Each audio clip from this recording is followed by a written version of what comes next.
que vous savez que 80% des gens regardent le contenu vidéo sans le son? Dans cette vidéo, je vais vous montrer comment vous pouvez doubler, voire tripler votre taux d'engagement rien qu'avec les sous-titres. Aujourd'hui, il y a 6 raisons d'utiliser impérativement les sous-titres dans vos vidéos. La première, c'est que les sous-titres, ça va vous permettre d'attirer l'attention. Donc si les personnes ont le son, ça va renforcer le discours que les personnes sont en train de dire. Et si les vidéos n'ont pas de son, bah, vous réussissez quand même à passer votre message. La deuxième raison, c'est que vous allez pouvoir toucher un public beaucoup plus large.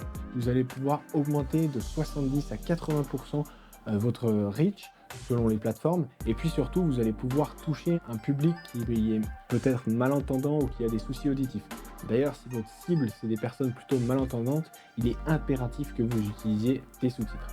La troisième raison, c'est que les sous-titres sont devenus partie prenante dans les stratégies des réseaux sociaux. Les gens sont beaucoup plus attirés sur les réseaux sociaux par des vidéos qui possèdent des sous-titres. La quatrième, c'est pas la plus connue, mais c'est qu'aujourd'hui, les vidéos sur YouTube et en HTML5 intègrent du contenu textuel lisible par les moteurs de recherche et donc par Google, et donc ça booste le SEO.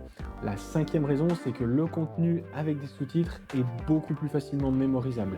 Ça va augmenter le temps que vos spectateurs regardent la vidéo et ça va également améliorer le taux de rétention. La sixième raison, c'est que mettre des sous-titres sur une vidéo, ça va vous donner l'opportunité de diffuser votre vidéo à l'international. Kiss my ass. Mettre des sous-titres en anglais, ça va vous permettre de toucher une audience beaucoup plus large et surtout, ça va augmenter la longévité de vos vidéos puisque vous pourrez les utiliser au moment où vous vous développerez. D'accord, faisons comme ça. Quand on crée des sous-titres, la chose la plus importante à respecter, c'est les safe zones. Alors, qu'est-ce qu'une safe zone? En fait, c'est une zone sur l'écran où on est sûr qu'il n'y aura rien qui viendra en face du texte.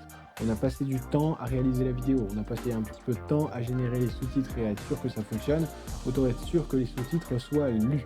Et sur des plateformes comme TikTok ou Instagram, il y a des zones où il y a des écritures, les endroits où on met les likes sur les Reels par exemple, et puis la description du texte. Donc si vous mettez vos sous-titres trop bas, c'est sûrement plus joli parce que ça ne vient pas devant les visages des gens, etc. Mais parfois c'est superposé par du texte.